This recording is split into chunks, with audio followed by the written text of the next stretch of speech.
આ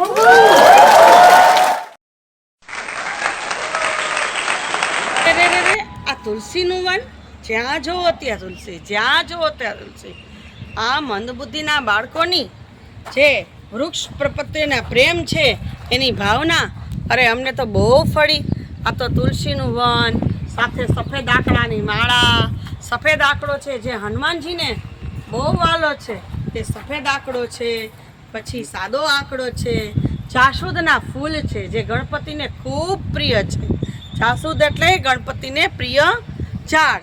પછી તો સફેદ કરેણ છે, સરગવો છે. અને આ વૃક્ષ પ્રેમ બાળકોનો અમારો છલકાઈ ગયો છે. સાથોસાથ અજમો પણ છે. જોવો જોવો નીચે જ અજમો, કેટલો સરસ અજમો ઉગ્યો છે. એ અજમો શરદી, ઉધરસ અને એમાં કામ આવે છે. અને આ ઝાડ તો જોવો સરગવાનું, અરે વાહ શનિભાઈ, તમે તો સરસ મજાનું તમે સરગવાનું ઝાડ જોયું. આ શનિભાઈને અમારે સરગવો બહુ ભાવે, એટલે આ સરગવો અમે એક સાથે 4 સરગવા વાવ્યા છે.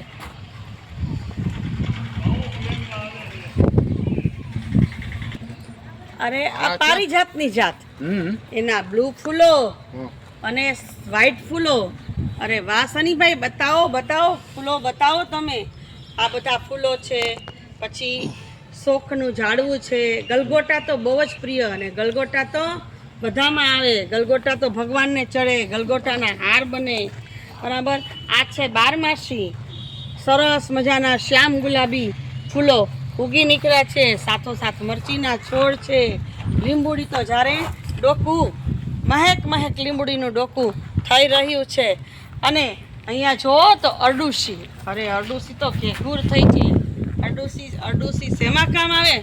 અરડુસી શરદી, ઉધરસ ને શ્વાસ, દમ, તેના આપણે બીમારી હોય તે રોગમાં કામ આવે છે. અને રીંગણા તો જુઓ, અરે રીંગણા તો જુઓ કેટલા સરસ રીંગણા ઉગ્યા છે. અને આને તો કાટાળા રીંગણા કહેવાય. કાટાળા રીંગણા એ તો શાક કેવું સરસ થાય, બધાના મોંમાં પાણી આવી જાય. અને એની ઉપર તો તુવેર લૂમે ને ઝૂમે, તુવેર લૂમે ને ઝૂમે. જ્યારે શિયાળાનો સમય આવશે ત્યારે તુવેરો તો ખૂબ સરસ મજાની થશે. એની બાજુમાં છે શ્યામ ગુલાબી કરેણ અને તુરિયા, ગલકા. અને તુરિયા પણ આવી ચૂક્યા છે. તુરિયાએ પણ દર્શન આપી દીધા છે.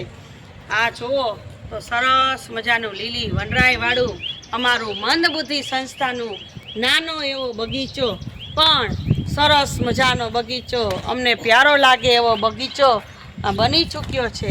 અને એમાં મુલાકાતીઓ આવે છે, તેઓ લોકો જુએ છે. અરે તુરિયાએ પણ દર્શન દઈ દીધા. તુરિયાનું શાક એટલે રોટલા સાથે ખાવાની કેવી મજા આવે.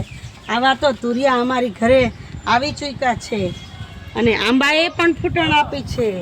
આંબો પણ ફૂટી ગયો છે. અને અરડુસીના ઝાડ તો અમે વધારે વાવ્યા છે. નાળિયેરી તો લૂમે ને ઝૂમે, નાળિયેરી તો લૂમે ને ઝૂમે. અરે રીંગણા તો અમે પાકવા દીધા છે. એના બી આવે તો પાછા વાવશું.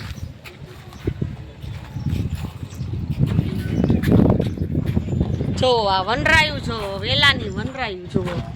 અરે વેલાની વનરાયું છે. વેલાના માંડવા કહેવાય, માંડવા, બરાબર. અને આ તો ડોલર છે. ડોલર પણ લૂમે ને ઝૂમે. અને ચોળી તો જુઓ, ચોળી તો જુઓ.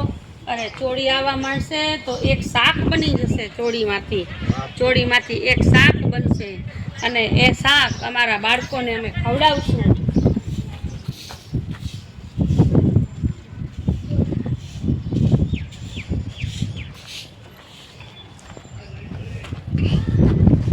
છેલ્લી નાળિયેરી તો જો એની મેળે મેળે એ તારે સરસ મજાની નાળિયેરી છે. જાંબુડો તો ફૂટીને આવ્યો છે.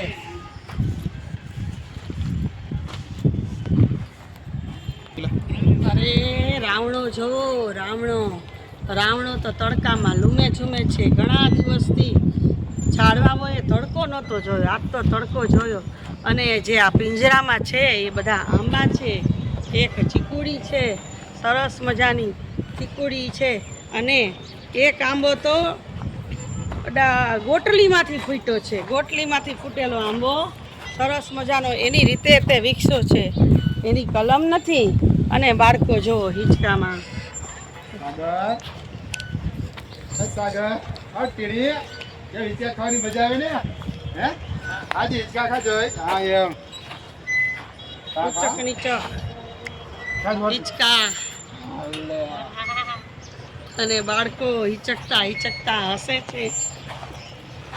ભાવિસા, હિંચકા ખાવાની કેવી મજા આવે? જો હિંચકા ખા. બહુ. અને આને કહેવાય પારસ પીપળો. પારસ પીપળો એટલે જ્યારે આપણે રેડીએ એટલે આપણા વડવાઓનું પ્રતીક છે, કેળ છે. એની મેળે મેળે સરસ મજાના ફૂલ ઉગી નીકળ્યા છે. જય પીપળા દેવ. જય પીપળા દેવ. હાલો ચાર ફેરા ફરી. અને સેતુડીમાં તો અમારી નાની એવી સેતુડી છે, પણ એણે ફળ આપવાનું ચાલુ કરી દીધું છે. નાની નાની સેતુડી આવે છે અને સેતુડીમાં ખાટા ખાટા ફળ આવે છે. એ ફળ અને કેળે પણ સરસ મજાનો વૃક્ષ પોતાની જે આવડત છે એ પ્રમાણે કેળ પણ હવે ઉગી નીકળવા આવી છે. અને છે જાંબુડો, જે ડાયાબિટીસમાં ખવાય એ જાંબુડો પણ હવે ઉગી નીકળ્યો છે. ઓમ નમો ભગવતે વાસુદેવાય નમઃ. જય પીપળા દેવ.